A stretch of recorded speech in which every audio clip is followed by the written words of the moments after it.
जय श्री कृष्णा। राधे राधे भक्तजनों, आज सुनेंगे शुक्रवार व्रत कथा।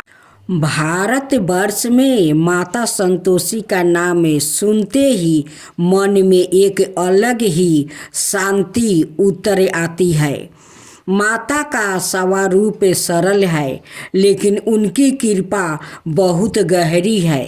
कहते हैं, जो व्याकुल सच्चे मन से माता का शुक्रवार व्रत करता है, वो सुखों की काली रात से निकलकर सुख समृद्धि की रोशनी में वो पहुंच जाता है। यह कथा एक ऐसा ही परिवार की है जिनके जीवन में दुख, अपमान और गरीबी ने घर कर लिया था, लेकिन माता संतोषी के कृपा से उनका जीवन बदल गया। बहुत समय पहले की बात है। एक नगर में धर्मदास नाम का एक व्यापारी रहता था। वो कभी बहुत धनवान था, लेकिन समय का फेर ऐसा आया कि व्यापारी घाटे में चला गया। धर्मदास के 3 बेटे थे। बड़ा बेटा लालचंद बहुत लालची था। दूसरा बेटा मोहन मतलबी था। तीसरा बेटा हरिदास सीधा, सच्चा और दयालु था। धर्मदास की पत्नी का स्वभाव कठोर था। वो बड़े बेटा का बातों में आकर तीसरे बेटे हरिदास से वो हमेशा भेदभाव करती थी।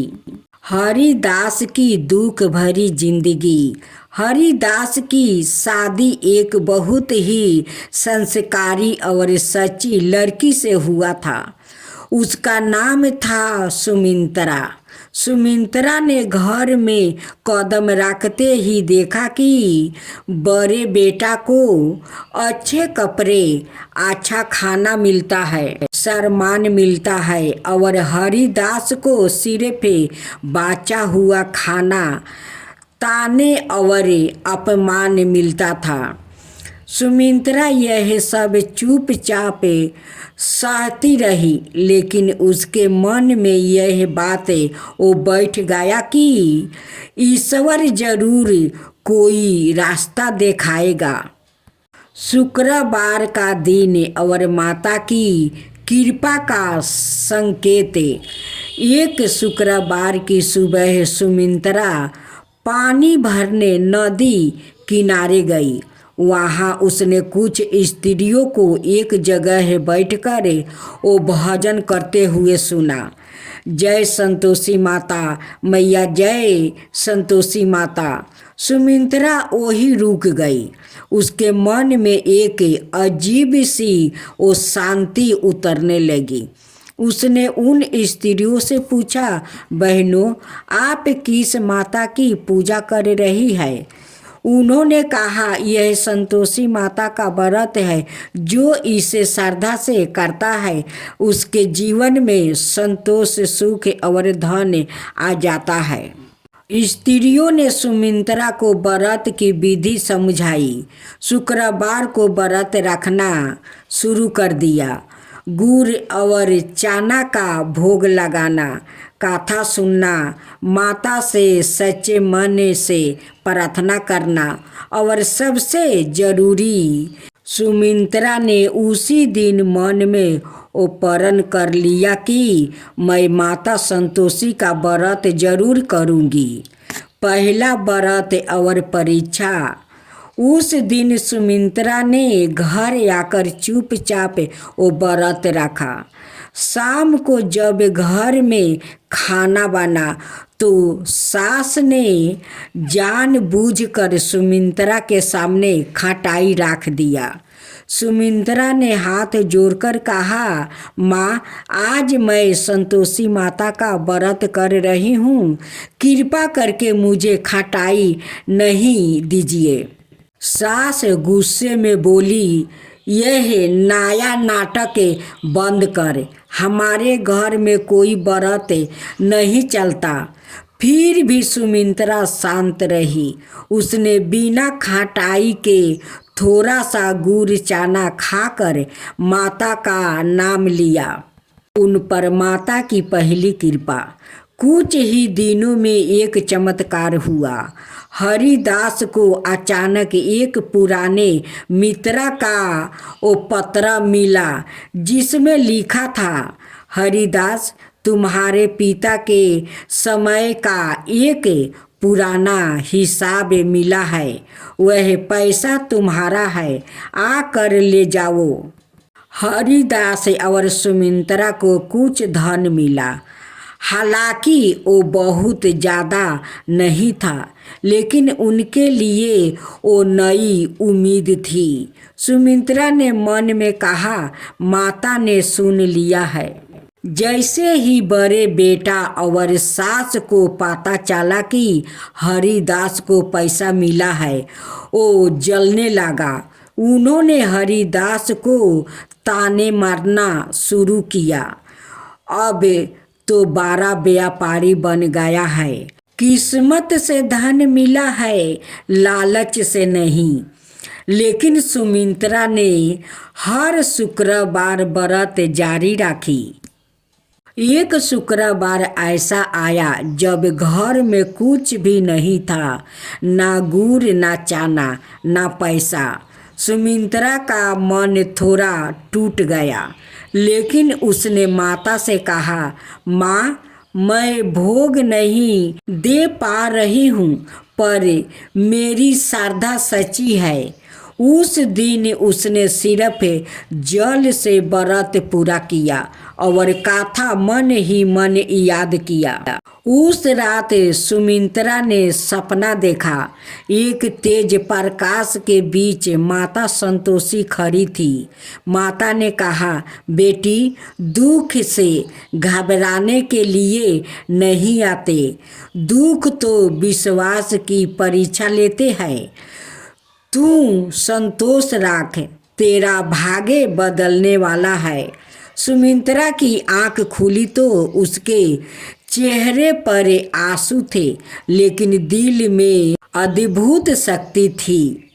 कुछ ही दिनों बाद हरिदास को एक बड़े व्यापारी के यहाँ नौकरी मिल गया।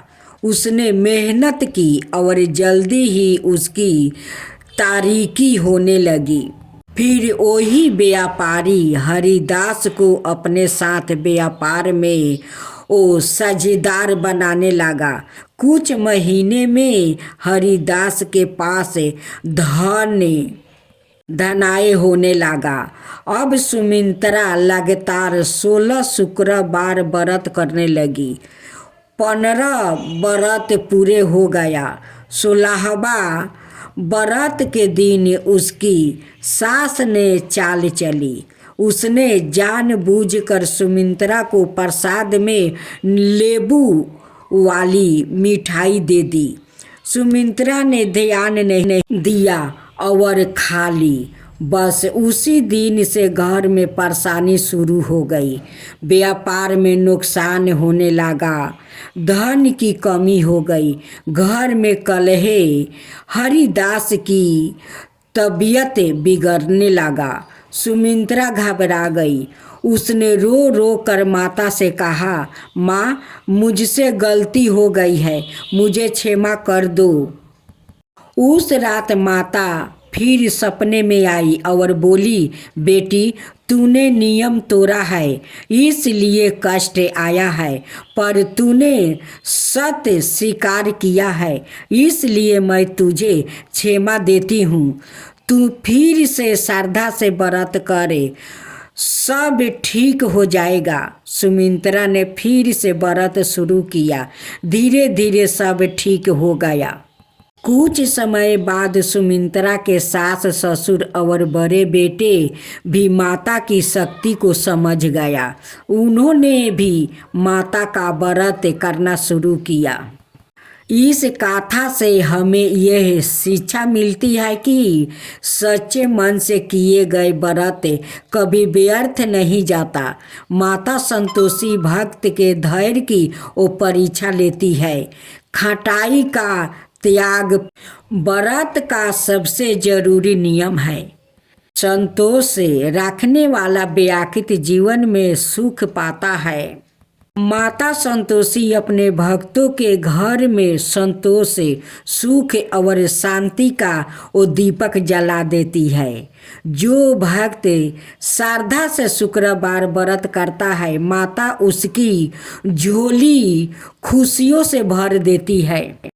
मैं तो आरती उतारूं रे संतोषी माता की, मैं तो आरती उतारूं रे संतोषी माता की। जय जय संतोषी माता, जय जय माँ, जय जय संतोषी माता, जय जय माँ। बड़ी ममता है, बड़ा प्यार माँ की आँखों में, बड़ी ममता है, बड़ा प्यार माँ की आँखों में। बड़ी करुणा माया दुलारी माँ की आँखों में, बड़ी करुणा माया दुलारी माँ की आँखों में। क्यों न देखूं मैं बारंबारी माँ की आँखों में, क्यों न देखूं मैं बारंबार माँ की आँखों में। दिखे हर घड़ी, दिखे हर घड़ी नया चमत्कार माँ की आँखों में, देखिए हर घड़ी नया चमत्कार माँ की आँखों में। नित्र करूं झूम झूम, झूम झुमा झूम झूम, बाकी निहारूं रे, बाकी निहारूं रे।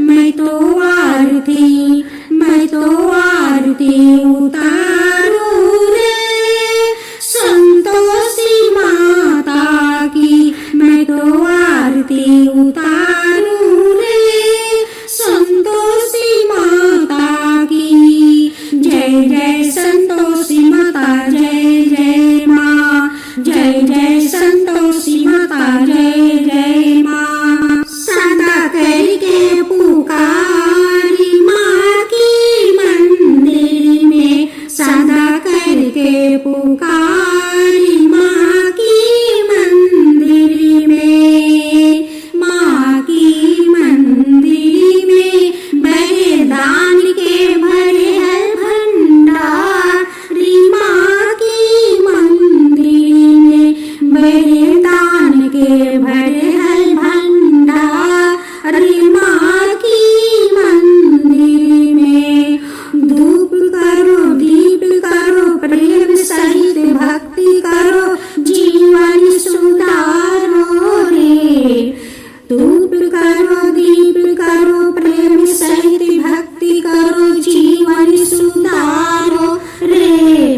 प्यारा प्यारा जीवन सुधारो रे। मैं तो आरती, मैं तो आरती उतारूं रे संतोषी माता की, मैं तो आरती उतारूं रे संतोषी माता की। जय जय संतोषी माता, जय जय माँ, जय जय संतोषी माता, जय जय